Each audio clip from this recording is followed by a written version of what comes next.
Another day, another vlog. Thank you Lord for this day. Hi there! Welcome back again to my vlog. Hello, I'm back again. O diba, sabi ko naman sa inyo, medyo madalang lang tayo makakapag-upload dahil nga naging busy talaga tayo. Sa ilang araw ko ang hindi pag-upload, Diyos ko, meron nag-message sa akin, meron daw nagpadala ng Gcash. O diba, sabi ko naman kay kayo, good morning niya talagang morning ko today.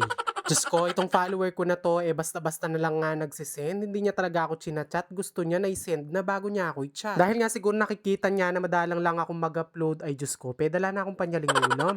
Actually, sa totoo lang, meron naman talaga akong pambili ng ulam at meron naman talaga akong mga nakastock na video. Ang problema nga lang, hindi ko lang talaga ma-edit-edit dahil nga marami talaga akong ginagawa. Ito lang nga yung kahirapan kapag voice over talaga yung mga ini-edit, hindi mo pwedeng pagawa sa iba. But anyway, I'm so thankful and grateful and blessed na din kasi nga meron mga taong ganito. Doon nga po pala sa nagpadala from US, maraming salamat po. For her privacy na lang po, hindi ko na nga minention yung pangalan. Ay Diyos ko po, tadumugan din. Anyway, no mga oras nga na to, gumayak na nga ako at nagbihis at ito, papunta nga ako doon sa tindahan kasi may in-order na nga ako lulutuin ko. Kung napansin nyo nga, nagapas na nga yung mga palayan dito, pero yung may-ari, hindi man ako binigyan.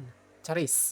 At heto, fast forward na matapos ko nga kunin yung mga in-order ko, binayaran ko na rin at bumiyahin na din nga ako pa uwi. Pagkadating ko nga ng bahay, agad ko na nga nilapag yung mga pinamili ko dito sa may lababo. Nagtanggal muna nga ako ng jacket bago ako nagumpisa mag-asikaso. Bali, bumili nga pala ako ng isang buong repolyo. Medyo malaki nga tong kinuha ko dahil nga gusto ko dito sa lulutuin ko, marami talaga repolyo. Bago ko nga to paghiwain, tinanggal ko na nga muna yung mga sira-sira. Kulang 1 kilo nga tong repolyo na to at nung matanggal ko nga yung mga sira-sira, naging 1/4 na lang.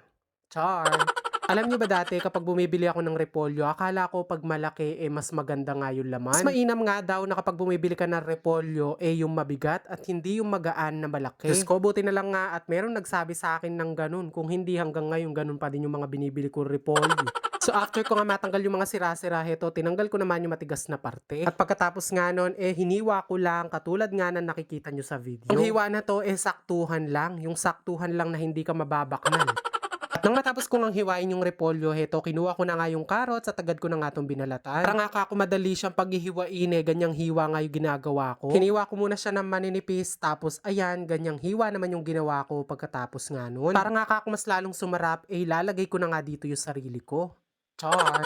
Bumili nga pala ako ng onion leeks yata to, tapos ayan, pinaghihiwa ko na din. Di ko nga alam kung bakit sarap na sarap ako sa mga dahon na to. Gusto ko nga to nilalagay sa palabok, sa malabon, o kaya sa lugaw. Dito nga bumili nga din pala ako ng squid ball at saka ng chicken balls. Totoo lang, ang isasahog ko talaga dito yung atay at balon-balunan, tsaka yung pusit. Ang problema nga lang dahil late nga akong pumunta, wala na nga daw. Kaya naman para mas masarap at madaming sahog, heto, bumili nga ako ng isang balot ng squid ball, tsaka isang balot ng chicken ball. Yung isang pirasong squid ball nga hiniwa ko lang sa dalawa. Dahil nga marami naman nga kako to, dalawang hiwa lang yung gagawin ko at hindi hapat.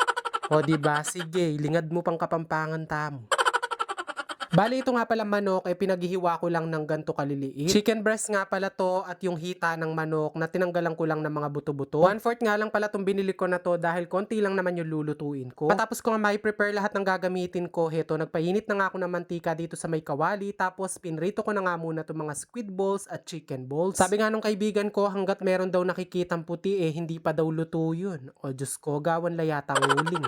Pinrito ko lang pala to ng very light, tapos hinango ko na din para nga maumpisahan ko na nga yung paggigisa. Dito na nga lang pala sa kawaling pinagprituhan ko, dito na lang din ako maggigisa. At una ko na nga nilagay yung bawang at sibuyas. Hahaluin lang natin na nga haluin hanggang maluto nga yung bawang at sibuyas at pwede na nga natin isunod itong manok. Konti lang naman tong manok na to kaya hindi ko na pinakuluan at ayan, direkta ko na lang ginisa dito sa may kawali. Yung manok naman kasi madali lang naman talaga siyang maluto. Nasa sayo na lang kung gusto mo pa ba siyang pakuluan para magamit mo yung sabaw or pwede mo rin din siyang idirect ng igisa. Para nga mas malasa yung ating lulutuin magdaragdag pa ako dito ng chicken cubes. Di ko nga alam kung shrimp cubes ba to o chicken cubes. Diyos ko, tinanggal kasi yung karton. Kung sa bagay, pareho din namang masarap yun, kaya okay na yan.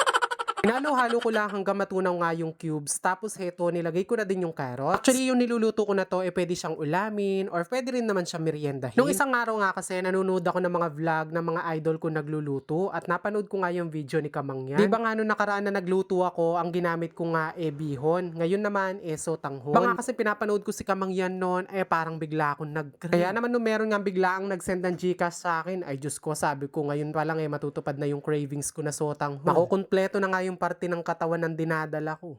Charis. At after ko nga mailagay yung carrots, bali sinunod ko na din dito yung squid balls at saka yung chicken balls. Syempre, maglalagay din tayo dito ng konting paminta. Pagkatapos nga nun, naglagay na nga ako dito ng tubig. Paalala lang po, ang lulutuin natin, hindi po yung sotanghon na may sabaw, para siyang pansit, pero ang ginamit natin sotanghon. So heto, nang kulong-kulo na nga yung pinakasabaw, nilagay ko na dito yung mga sotanghon. Ang kailangan nga lang po dito sa mga sotanghon na to, marami talaga sabaw dahil nga matakaw to sa tubig. At heto, na ma-absorb na nga ng noodles, yung pinakasabaw, nilagay ko na dito yung mga repolyo. Hindi ko talaga nilagay kanina yung repolyo at baka ma-overcook. Ali, okay na din pala yung lasa at heto, na-mix ko na nga na maayos at inilagay ko na nga dito yung mga pinaghihiwa ko na onion leeks kanina. So heto, finally, naluto na nga yung ating pansit sotanghon. O bahala kayo kung anong gusto nyong itawag dyan. Kayo na yung mag-adjust. Char. Nang maluto nga, agad na nga din ako nagsandok kasi alam nyo naman na kapag gantong bagong luto, lalong mas masarap yan. Ito nga niluto ko na to, pwede mo nga siyang meriendahin at the same time, pwede mo rin siyang ulamin. At syempre, dahil rice is life, hindi mawawala yan. O siya, that's it muna for today's video. Thank you for watching and see you again on my next vlog. God bless everyone. Bye!